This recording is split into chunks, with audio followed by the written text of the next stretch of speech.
fusible na resistor, 3 watts na 0.27. Open lahat to. Ngayon, shorted lahat itong output. NJW na 0281. Short lahat. Putik niyan. Akala ko walang sira. Kaya pa hindi siya nabasa ng fast recovery diode dahil open lahat ito. Ito, old school na naman to. Labon. Ayun, Labon yan, double N. Labon na L7 Performance Power Amplifier. Okay. Ayun, oh. Kita nyo naman kung gaano kasolid yung amplifier na to.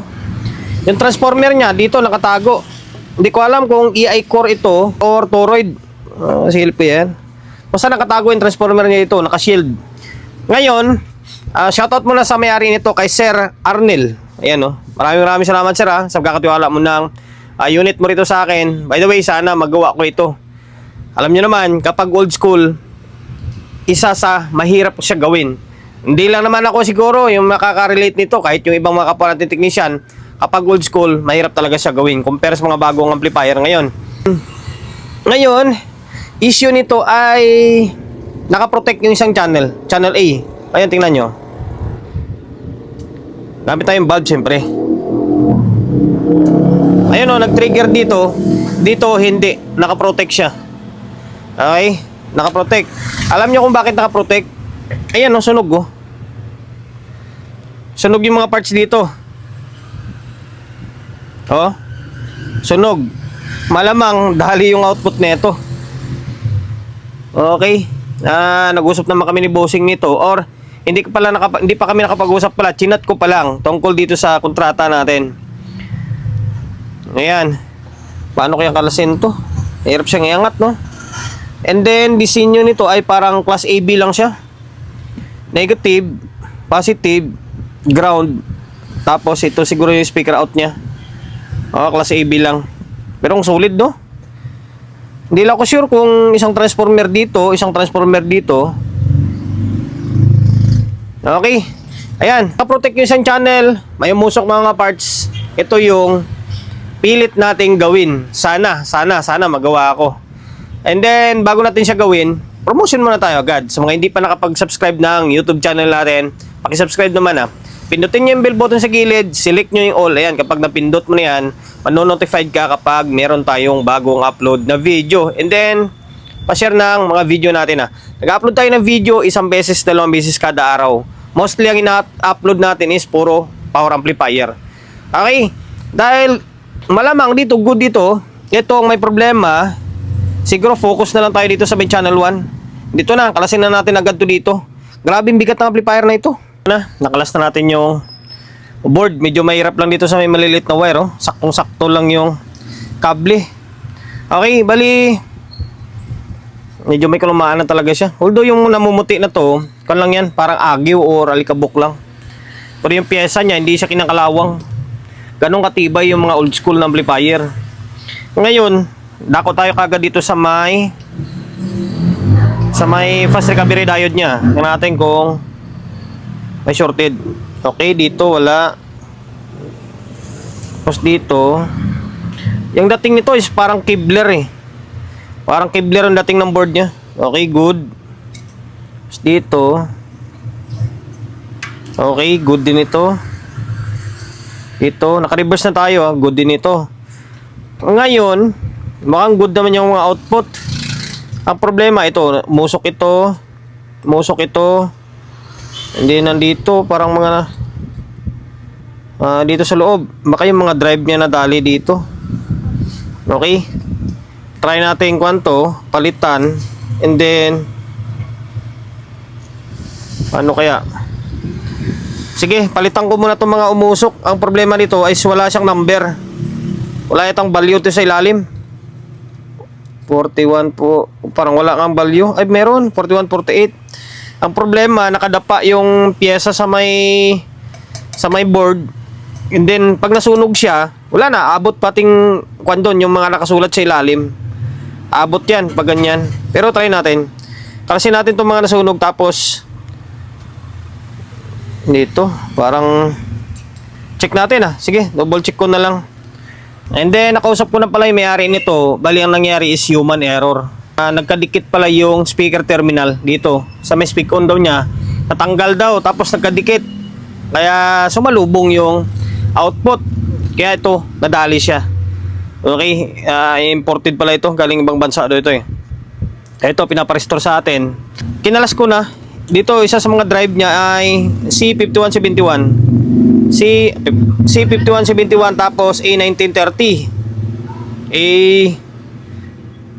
A1930 yan, parang sa 737 yung drive yan, no? A1930 to, saka 5171. Okay, sira to, short, mamaya i-check ko yan, may ipakita ko sa inyo. Tapos yung umusok dito may naka-indicate naman yun, 2.2K, dalawang 2.2 yung gilid, may nakasulat to. Tapos yung gitna niyan, yung burado is 1K. Kinuha lang natin yung idea dyan sa may kabila. Okay, 1K yan, 1K. Tapos dito, ito yung masama. Oh, in-check yung nakasulat. In-check ba yan o ano bang lingwahe yan? Di ba? Dito. Pero nakalagay dito ay parang 4.7 yan eh. Tsaka 2.2 din. Okay? Parang 2.2 tsaka 4.7K dito. Ayan. Tapos dito yung nangitim. Buo naman to. Baka, ay di, kalumaan lang. Yan lang, umusok. Tapos i-check ko pa yung mga nandito. Pero sa initial natin na findings, eto, sira itong dalawang A1930. Hindi na, tinamad na nga ako magbaklas sa mic 1, no? Dito ko na lang susundutin yan mamaya. Diskarte lang hindi baling sabihan tayong tamad. Importante, nakagawa tayo. Then, nagagawa naman natin na maayos di ba? Yun lang yung way ng pamamaraan natin na mas mabilis tayo makapag buo ng unit. O yan short to. Okay, A930 to. Tapos itong 5171 ganun din. Di ba? To A930 shorted. Kaya kung susundan mo yan, papunta yan dito. Tapos itong 2383 tapos 1813 magkapares naman to. Ito to, buo naman to walang palo kasi naka-reverse yan. Tapos dito, forward to. Ayan, meron. Pero hindi sa short.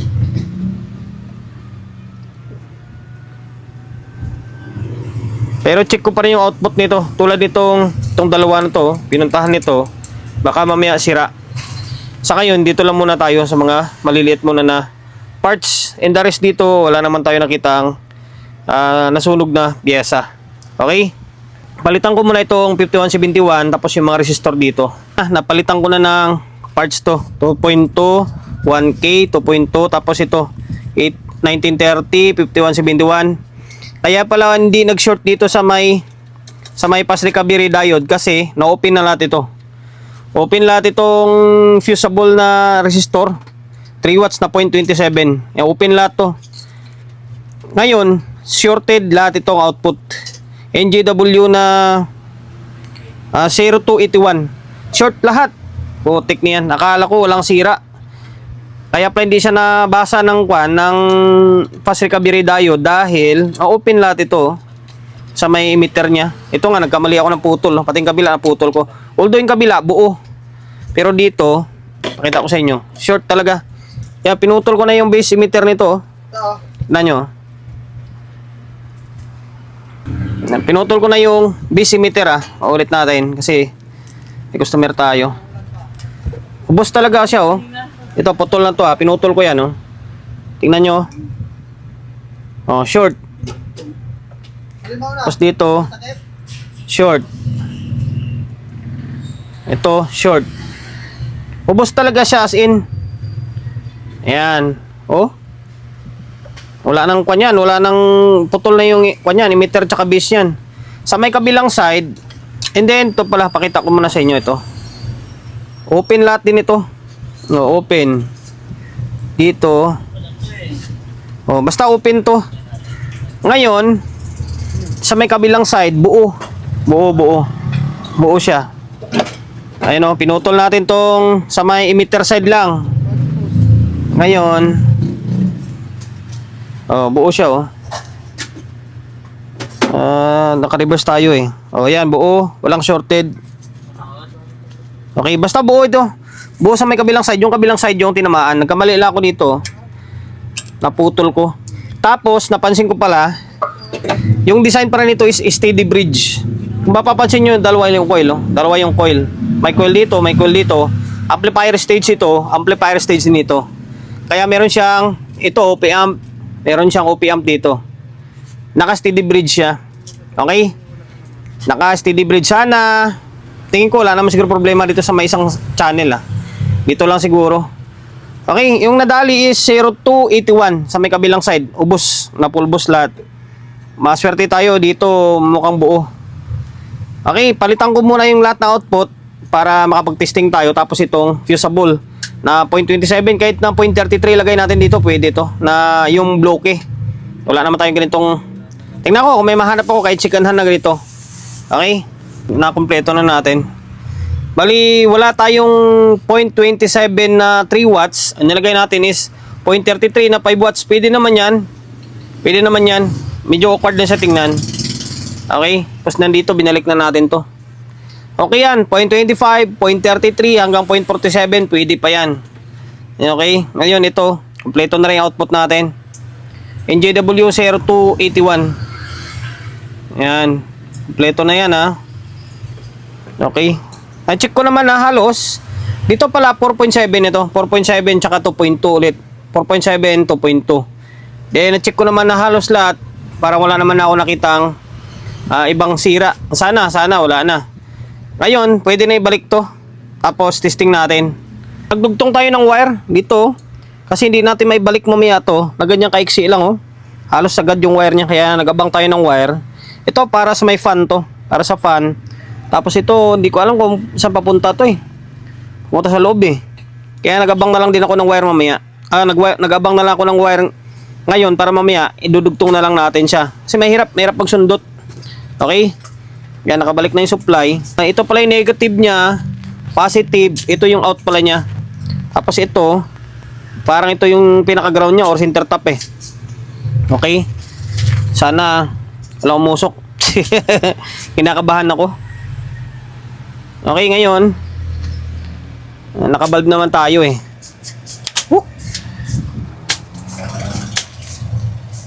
Okay. Ayun, nag-trigger ang relay. Obserbahan natin, baka may umusok. Okay, wala naman. Ngayon, sukat tayo ng biasing nila. Bias muna, bias.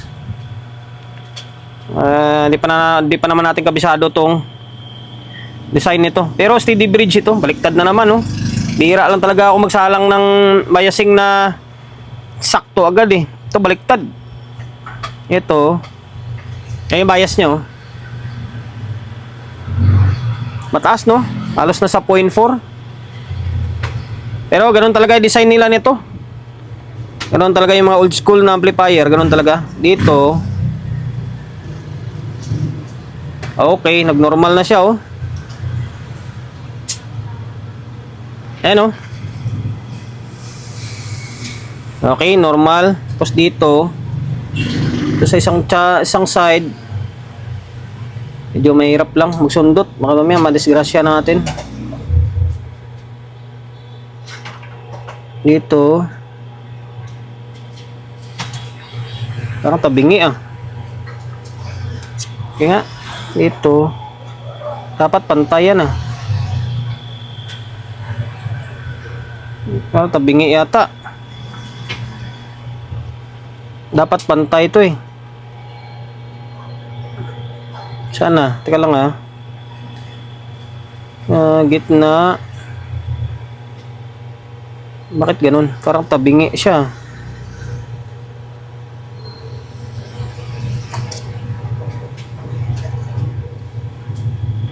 Pantay pala. Mali lang pala ako ng tusok. Delikado kasi oh. Yan, pantay lang. Okay. Normal na. Mali lang pala ako ng tusok kanina. Ayan, nagnormal na. Yan lang ginawa natin eh. Natumbok natin kagad yung sira kanina. Yung ito, yung drive niya, 9 minute pa hindi. Hindi naman. A1930 tsaka 5171. Tapos dito, 2.2K. NA1 pa nakasulat eh. 2.2K. Tapos 2.2 yung gitna is 1K pala. 1K yung gitna. Tapos dito, 4.7 tsaka 2.2. Same lang din dito. Although, walang nakasulat dito or inchik yung nakasulat dito. Yan. Kabisado naman natin yung kan eh. Kabisado naman natin yung tawag nito, yung 5 band eh. Okay? Ngayon, pwede nyo siguro lagyan ng audio to. Pero ibalik ko muna ito or dugtong ko muna ito. Ang dami no? 2, 4, 6. Buti sa may kabilang side lang nadali. Yan ang gagandahan dyan. Kabilang side lang. Okay? Bali ito, nadugtong na natin to ha. Yan, nadugtong na to. Yung tinali ko na siya oh. Nakatali na para hindi siya awkward tingnan. Okay? Tapos naglagay tayo ng speaker. Ayan, dito naka-speak on tayo. Naka-speak on to. Tapos yung input. Tapos nilagyan natin ng contact cleaner itong mga switch. Okay? Play natin laptop natin. Sana may audio na. Okay? On natin. Okay? Channel 1. Wala. Hindi pa yata tumatugtog yung natin, laptop natin. Meron na. Wala pa, hindi pa mabubuilo yung music eh. Delay music natin. Hanap tayo ng ibang music na tutugtog agad.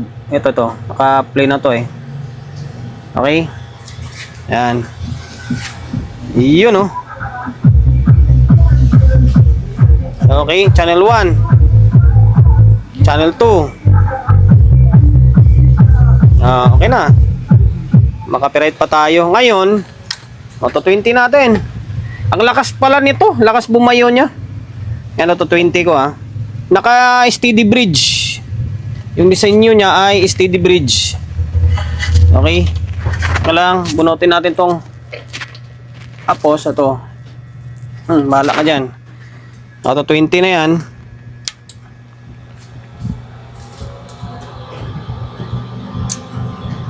Okay, wala namang musok eh. Okay. Yun oh. Solid.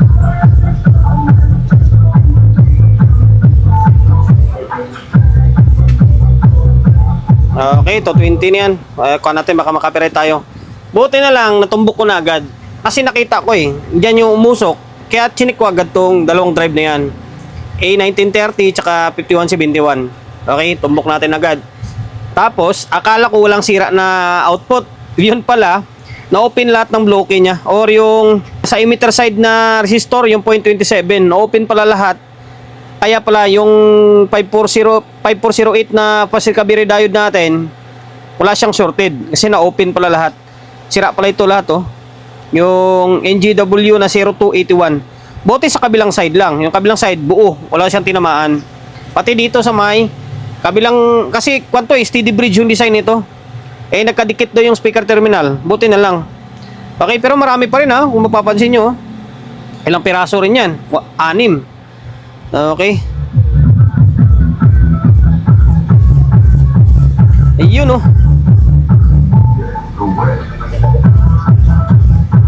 Solid. Okay, hanggang dito na lang. Puro sunod-sunod dito, puro old school yung gawa natin ah. Sunod ko dito siguro, bali try ko Mikel or Magus ulit. Mayroon pa akong Mikel na C20. Sige, try natin. Okay, sana nakapagbigay ideya tayo tungkol sa ganitong klaseng unit. Iwan ko kung maka-encounter pa kayo ng ganito. Kasi ako, first time ko rin makagawa ng ganitong brand eh. Ilabon na to. Kung paano mag-troubleshoot. Di ba? Tulad yan, bumigay yung naka-protect siya, nakadikit yung speaker, sira yung output niya. Kaso alam ko, madalang lang sa market. Halos wala nga ako nakita sa Quiapo ng itong klaseng brand eh. Okay, basta kung may nabigay ako na idea sa inyo, paki-subscribe na lang ng YouTube channel natin. Pambawi, YouTube channel natin. Subscribe ka, pinutin mo yung bell button sa gilid, select mo yung all. Ayan, kapag napindot mo na yan, manonotified ka kapag meron tayong bagong upload na video. Nag-upload tayo ng video 1 beses, 2 beses kada araw. Okay, kulang na lang dito is linisan ko. God bless and then peace atin lahat.